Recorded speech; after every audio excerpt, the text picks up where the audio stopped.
नमस्कार दोस्तों, मैं नरेंद्र स्वागत करता हूँ आप सभी का फिर से डिफेंस रिएक्शन चैनल में। और आज हम फिर से प्रशांत धवन सर का जो वीडियो है उस पर रिएक्शन देने जा रहे हैं। और जो वीडियो का टॉपिक है USA shocks Israel by stopping weapon support. This is why contribute this is why countries don't trust US. जो चैनल है आप सभी को पता है, स्टडी IQIS। वैसे तो यूएसए किसी देश का सगा नहीं है, फिर भी तो आज ऐसा क्या किया यूएसए ने, देख लेते हैं। कि सारी दुनिया को पता चल गया कि आप यूएसए पर भरोसा नहीं कर सकते। तो पहले वीडियो देख लेते हैं, उसके बाद जो है मैं अपना ओपिनियन दूंगा। नमस्कार and welcome you to Study IQ. मैं हूं प्रशांत धवन। नाउ रिसेंटली जो यूएसए ने अचानक से इजराइल के साथ किया है, अचानक से वेपन्स का सपोर्ट वापस ले लिया है एक क्रूशल टाइम पर।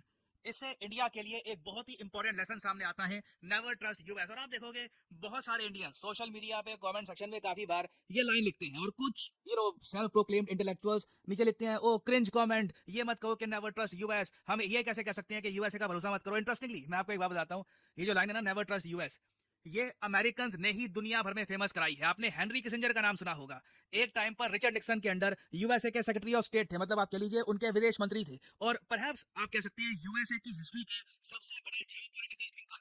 इनकी ही कोट है बहुत ही फेमस कि अमेरिका का दुश्मन होना डेंजरस है, मगर अमेरिका का फ्रेंड होना ये फेटल हो सकता है। फेटल होता है कि मतलब बिल्कुल जिसे जान चली जाए। और अब यहाँ पे आप पूछोगे, मगर यूएसए के विदेश मंत्री, पूर्व विदेश मंत्री, ये बात क्यों बोलेंगे? क्या ये कूल दिखने की कोशिश कर रहे हैं? ये चाहते हैं कि यूएस बहुत ज्यादा एक स्ट्रॉन्ग कंट्री, डेंजरस कंट्री दिखे? नहीं, मैं कहूंगा ये एक बहुत ज्यादा ऑनेस्ट असेसमेंट है।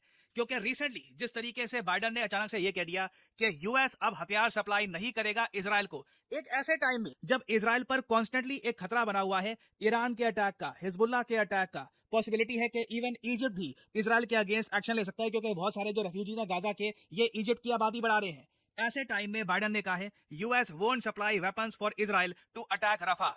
नाउ एक बार को आप कह सकते हैं ठीक है, यहाँ पर कंडीशन है ना कि यूएस ये कह रहा है कि जो राफा एरिया है गाजा का, इसके बारे में बाय द वे मैं एक प्रॉपर वीडियो बना चुका हूं।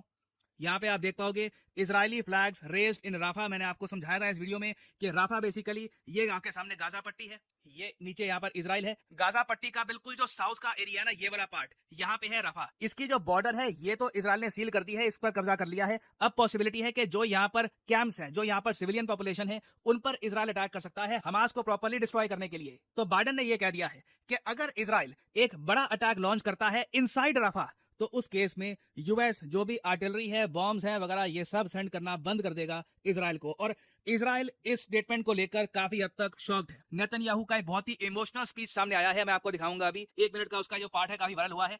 वहां पे नेतन्याहू कह रहे हैं कोई दिक्कत नहीं है, अकेले लड़ेंगे, अपने हाथों से लड़ेंगे, नाखूनों का इस्तेमाल करेंगे। ऑफ कोर्स ये अतिशोक्ति कर रहे हैं, मगर इजराइल ने यूएसए को साफ साफ कह दिया है तुम अगर हमारा सपोर्ट करना बंद भी कर दोगे ना, तब भी इजराइल रुकेगा नहीं। और यहाँ पे आप देख पाओगे ट्विटर पे ना, इजराइल के प्राइम मिनिस्टर की जो ये स्टेटमेंट है, जो ये ट्वीट है, इसको कई लोग कोट कर रहे हैं। If Israel is forced to stand alone, Israel will stand alone. मैंने कभी सोचा नहीं था कि यूएस के प्रेसिडेंट जो बाइडेन एक दिन ये भी कर देंगे। और अगर मैं यहाँ पर ये कहूंगा, आज भी ज्यादातर जो अमेरिकन पॉपुलेशन है, मेजोरिटी की मैं बात कर रहा हूँ, जो इनके यूनिवर्सिटीज में हो रहा है वो अलग सीन है। वो आप कह लीजिए वोकल मिनोरिटी है, कम लोग हैं मगर बोलते बहुत ज्यादा है, मतलब आवाज बहुत तेज है उनकी। मगर जो साइलेंट मेजोरिटी है, जो इतना जरा बोलती नहीं है मगर उनका एक ओपिनियन अपना है, वो आज भी इजराइल को सपोर्ट करती है। और इवन डोनाल्ड ट्रंप को भी आप अगर देखो, ट्रंप ने इजराइल की काफी आलोचना करी है, ये कहा है कि इजराइल ने जो किया है गाजा में गलत है। मगर ट्रंप को भी ये बोलना पड़ा कि बाइडेन ने जो सडनली सपोर्ट वापस ले लिया है ना, ये बहुत ज्यादा खराब है, इससे यूएस की इमेज को बड़ा झटका लगेगा। और यहाँ पे आप देख पाओगे नेतन्याहू सीधा वर्ल्ड वॉर 2 की बात करते हैं। 80 years ago, in the Holocaust, the Jewish people were totally defenseless against those who sought our destruction. No nation came to our aid. Today, we again confront enemies bent on our destruction. I say to the leaders of the world, no amount of pressure, no decision by any international forum will stop Israel from defending itself. बहुत ज्यादा बड़ी statement है। इन्होंने ये कहा है कि आज से 80 साल पहले जब हिटलर ज्यूज को मार रहा था ना, तब भी कोई देश हमको बचाने के लिए नहीं आया था। और आज भी ये इनका कहना ये है कि जब इजराइल अंडर अटैक है, इजराइल अपनी सिक्योरिटी के लिए लड़ रहा है। अब ना डिपेंड करता है कि आपका पर्सपेक्टिव यहाँ पे क्या है। जो इजराइल के पीएम क्या कह रहे हैं ये मैं आपको बता रहा हूँ। तो इनके हिसाब से इसराइल खुद को डिफेंड कर रहा है। और इस प्रोसेस में अगर इसराइल बिल्कुल अकेला भी पड़ गया, दुनिया का कोई भी देश इसराइल के सपोर्ट में नहीं आया, तब भी इसराइल अकेला ही आगे बढ़ता रहेगा। विजुअल सामने आ रहे हैं, जो हम आज के समय हेडलाइंस पढ़ रहे हैं कि जो Biden Rafah red line upends US Israel relationship. इस रिलेशनशिप को लेकर कभी कुछ प्रॉब्लम आएगी, किसी ने इमेजिन नहीं किया था कि कोई यूएस प्रेसिडेंट इसराइल के अगेंस्ट बोलेगा, कंडीशन लगा देगा कि हम आपको हथियार नहीं भेजेंगे। तो ये अपने आप में काफी शॉकिंग है। नाउ अगेन यहाँ पे आप ये कह सकते हैं, क्या जो बाइडेन मॉरली ठीक काम कर रहे हैं, वो अलग क्वेश्चन है कि मॉरल्स के हिसाब से क्या इसराइल ठीक कर रहा है, क्या जो बाइडेन सही काम कर रहे हैं एज ए ह्यूमन बीइंग, वो अलग है। हम यहाँ पे बात कर रहे हैं स्टेट क्राफ्ट की, हम यहाँ पे बात कर रहे हैं जियोपॉलिटिक्स की, हम यहाँ पे बात कर रहे हैं कि एज इंडियंस हम ये सब कैसे देखेंगे कि क्लियरली यूएसए का आप कभी प्रॉपर भरोसा कर नहीं सकते, स्पेशली एक बड़ी कॉन्फ्लिक्ट के टाइम में। कल को मान लीजिए हाइपोथेटिकली स्पीकिंग, हम यूएसए से बहुत सारे वेपन्स परचेज कर लेते हैं, हमारी पाकिस्तान के साथ स्मॉल स्केल वॉर हो जाती है, जो कोई बड़ी बात नहीं है, हो भी सकती है। पाकिस्तान ही काफी बार इंडिया पे अटैक करता है, कोई बड़ी बात नहीं है, कल को पाकिस्तान ऐसा कर दे। उस केस में अगर यूएसए ने कुछ कंडीशन लगा दी हम पे कि देखिए हम अभी के लिए स्पेयर पार्ट्स इंडिया को नहीं भेजेंगे जब तक इंडिया अपनी आर्मी पीओके से वापस नहीं बुलाएगा, क्योंकि यूएसए ने जो मैसेज सेंड किया दुनिया को वो यही है कि जब एक आप कह लीजिए बहुत ज्यादा नीड का समय आता है, तब ये अपने स्ट्रेटेजिक एलाई, ये तो मैं पार्टनर भी नहीं कह रहा, एलाई, उसके साथ भी इनके प्रेसिडेंट ऐसा व्यवहार कर लेते हैं। उस कंट्री का प्राइम मिनिस्टर खुद अपने देश को बताता है कि हम अकेले लड़ेंगे, यूएसए साथ नहीं देगा तो तब भी हम अकेले खड़े हैं।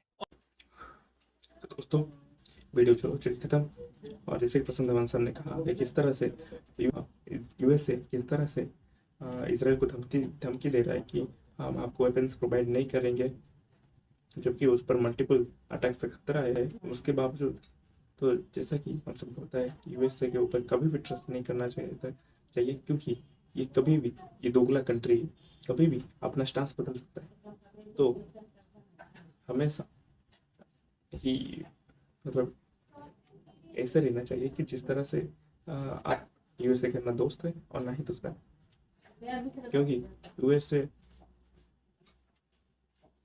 का अगर दोस्त होगा कोई भी, मतलब पूरी तरह से भरोसा करेगा या अलाई जैसे कहता है, तो वो कहीं ना कहीं एक बड़े संकट में होगा। और ये डेंजर खुद उसका दोस्त यूएस हो, मतलब अगर ऐसे दोस्त हो तो दुश्मन की ही क्या जरूरत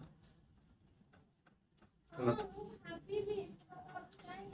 तो हमें भी जो है यूएस पे पूरा भरोसा ना करके बस जो थोड़े हमारे जो भी है उस पर ही ध्यान देना चाहिए।